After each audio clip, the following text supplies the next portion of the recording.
One unforgettable song launched them into the spotlight, yet ironically, that very same record also defined the limits of their careers. Throughout the 1960s, they exploded across the airwaves and became part of a generation's soundtrack. Little did they realize that this breakthrough would also become their only lasting chart triumph. Number 10, Sugar Sugar by the Archies. During 1969, the biggest-selling song in America surprisingly wasn't performed by an actual band, but by animated characters. Sugar Sugar was credited to the Archies, a fictional pop group created for the television cartoon The Archie Show. Hidden behind those comic book personalities, music, was a team of genuine musicians, including producer Don Kirshner and vocalists Ron Dante and Tony Wine, who ultimately crafted a song that perfectly reflected the youthful energy of its time. Sugar Sugar turned into an extraordinary phenomenon. Remaining at the top of the Billboard Hot 100 for 4 consecutive weeks, it finished as the best-selling single of 1969. Even stars such as Tom Jones and Tina Turner later recorded their own interpretations of the tune. Unfortunately, that remarkable achievement did not last very long. Following the release of their next single, Jingle Jangle, the Archies faded from the spotlight almost as suddenly as they had appeared. As a result, this fictional band secured its place in history as one of pop music's greatest one-hit wonders. What started as a manufactured recording ultimately became woven into the musical identity of an entire generation. Number 9. Wipeout by the Safaris.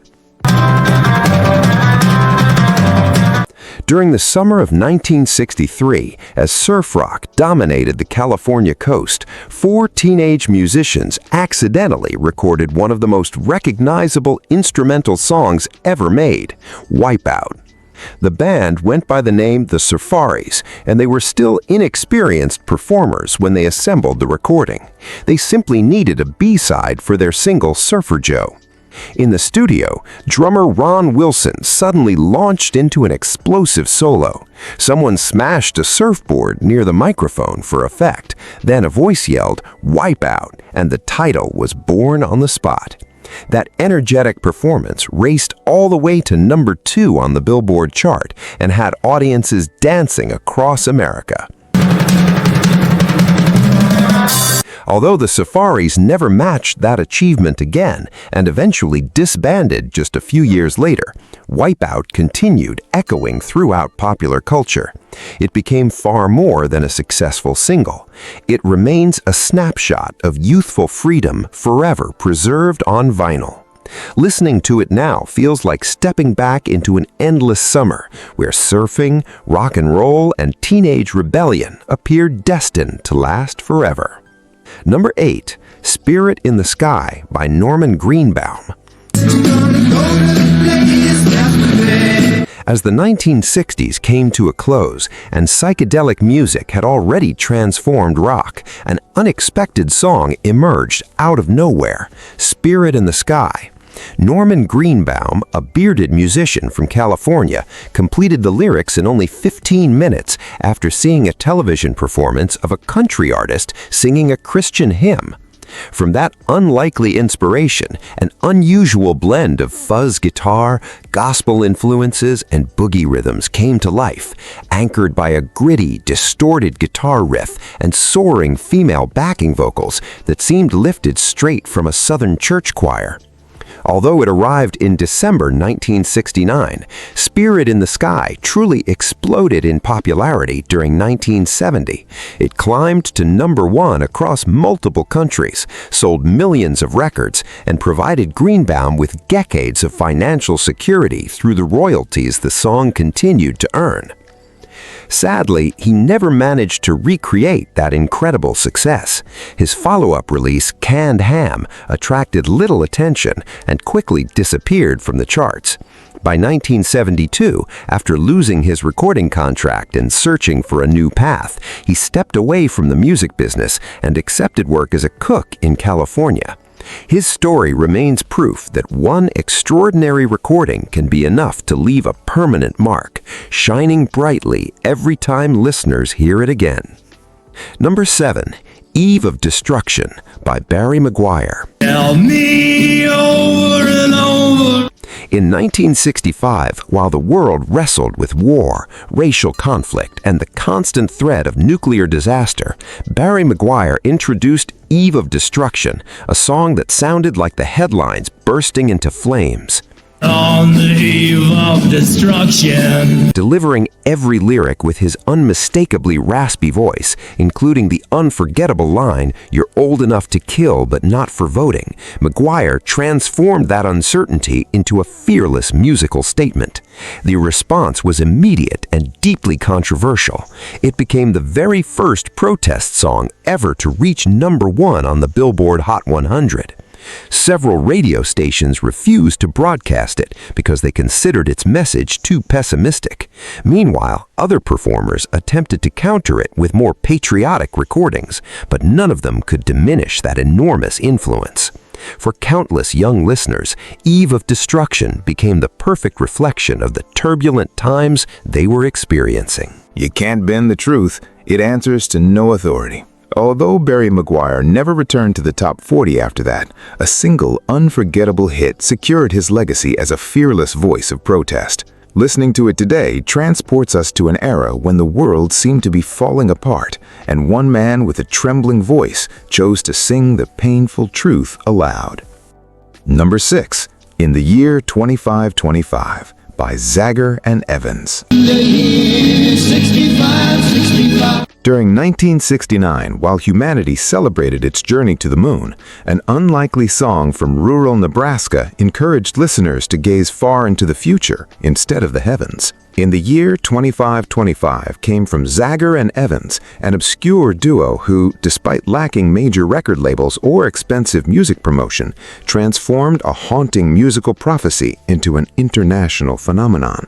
Driven by acoustic guitars and the haunting sound of an organ, In the Year 2525 painted a chilling vision of tomorrow, where technology overwhelms the human spirit and civilization slowly fades away. Rick Evans originally composed it in 1964, but its message found its moment during the height of the space race. By 1969, as Apollo 11 successfully landed on the moon, the record remained at #1 in the United States for 6 weeks, while also dominating charts across much of the world. At a time divided between optimism about scientific progress and anxiety over humanity's future, this haunting prediction unexpectedly resonated with millions.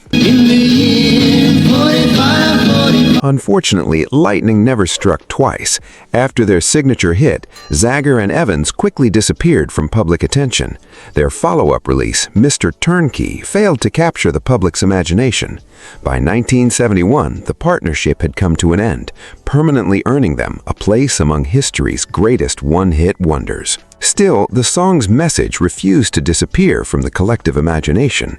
Whenever that haunting chorus returns, it inevitably raises the same unsettling question: what if our future really does resemble the year 2525? Number 5, 96 Tears by and the Mysterians.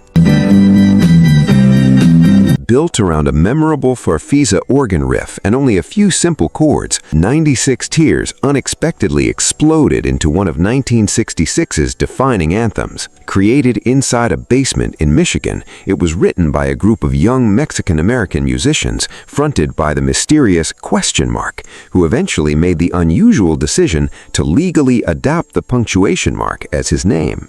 At first, the song carried the title 69 Tears, but during rehearsals, it evolved into 96 Tears, becoming one of garage rock's most influential recordings. Issued through a small local record company, the song's regional popularity grew so rapidly that it soon spread across the nation. By October 1966, 96 Tears had climbed to #1 in the Billboard Hot 100, firmly establishing and the Mysterians as pioneers of Latin rock, while helping pave the way for punk music. Their musical recipe was uncomplicated but unforgettable. An infectious organ riff, straightforward lyrics about heartbreak, and a gritty performance that felt as though it had been captured inside a neighborhood garage made the song impossible to ignore. Sadly, everything that followed was far less memorable. Within only a few years, the band had dissolved, and Question Mark gradually disappeared from the spotlight.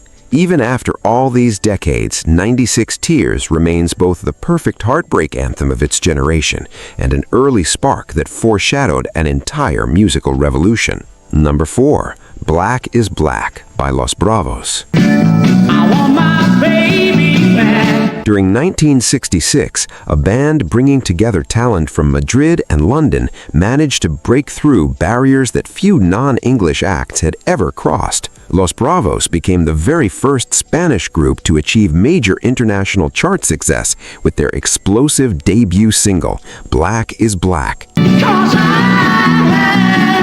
Recorded in London with the help of session musicians and under the guidance of producer Ivor Raymond, the track blended British beat music with irresistible soul influences. Mike Kennedy's commanding vocals added a level of power and polish that rivaled the finest British bands of the era. Its chorus was catchy, straightforward, and impossible to forget.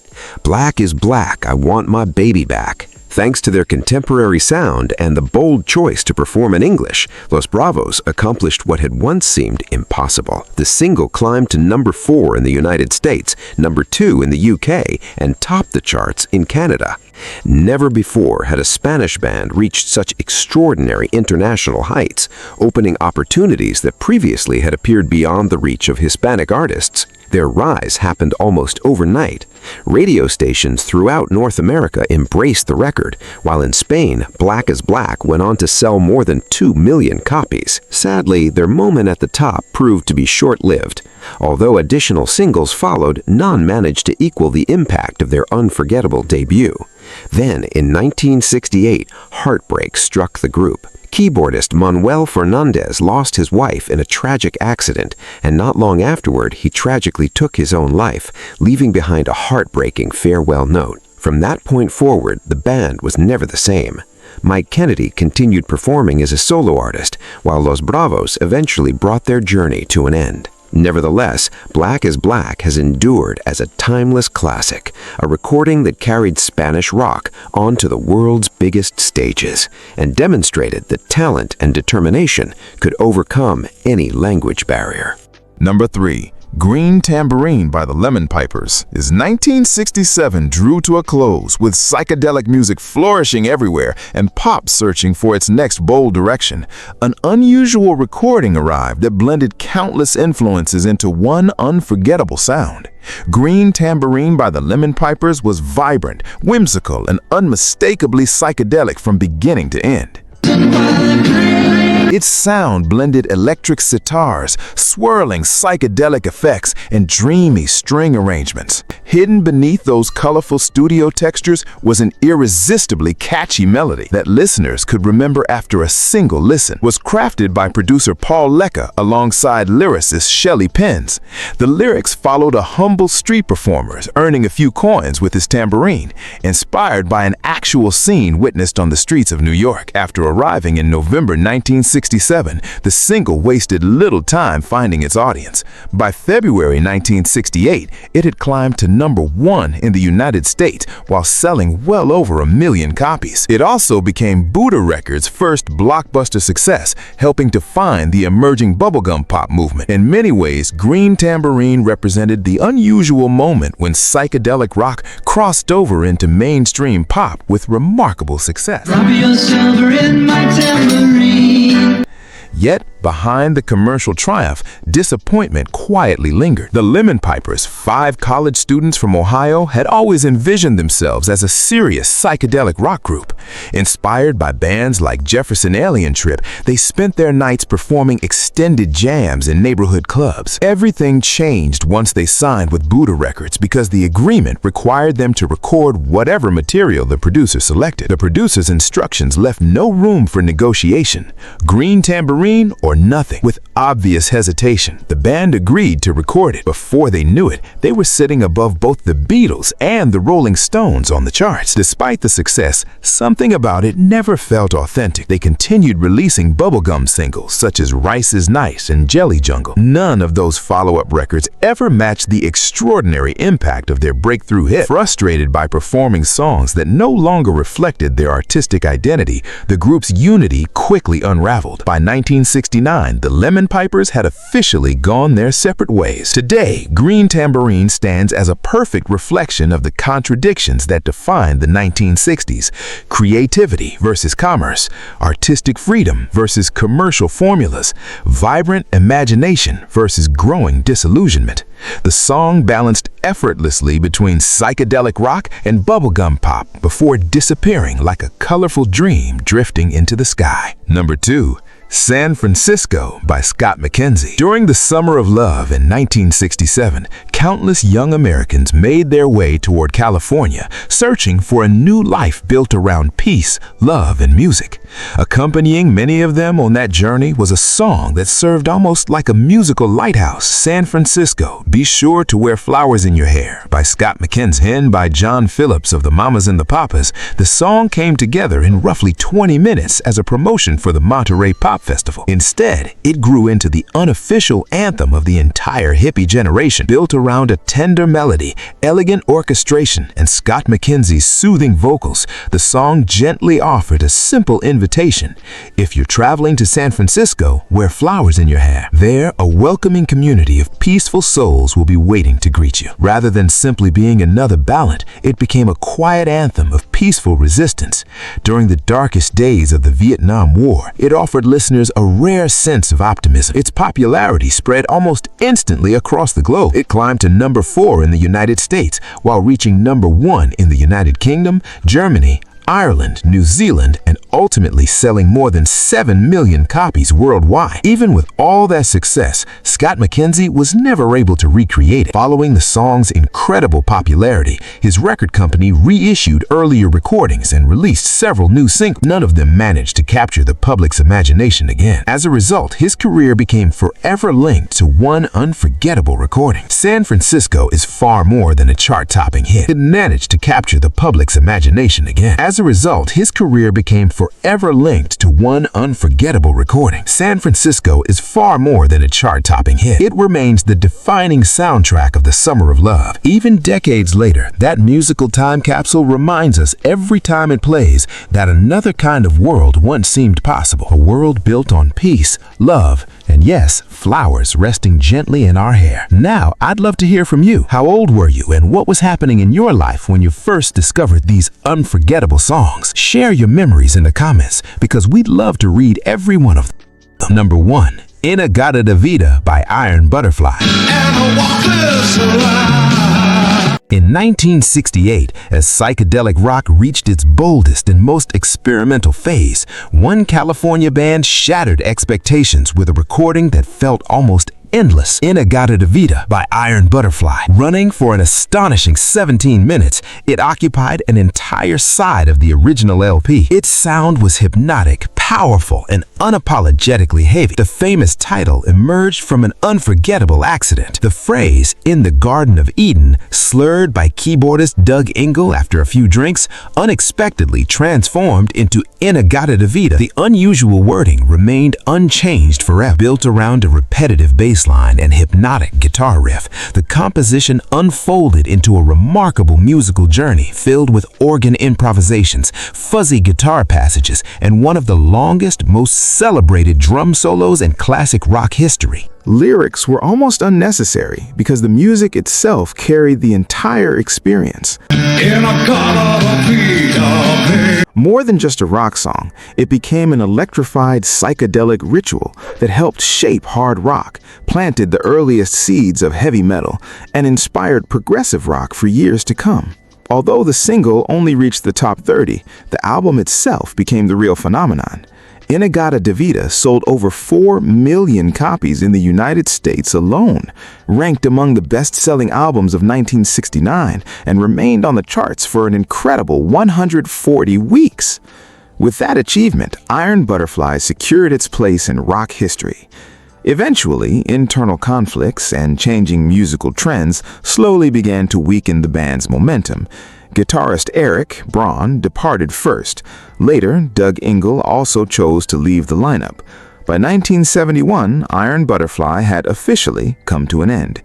Even so, their musical legacy has never faded. After all, In-A-Gadda-Da-Vida was much more than a recording. It became a psychedelic journey into a mistakenly named Garden of Eden. More than 50 years later, its place in rock history remains secure, and its thunderous sound continues to resonate. It serves as lasting proof that sometimes one extraordinary song is all it takes to achieve immortality. Of course, the 1960s weren't the only decade to produce unforgettable one-hit wonders. The 1970s delivered their own collection of unforgettable songs that shined brilliantly before fading away. Click on the next video and come along as we count down the 10 greatest one-hit wonders of the 1970s. Until then, I'll see you in the next one, my fellow rock fan.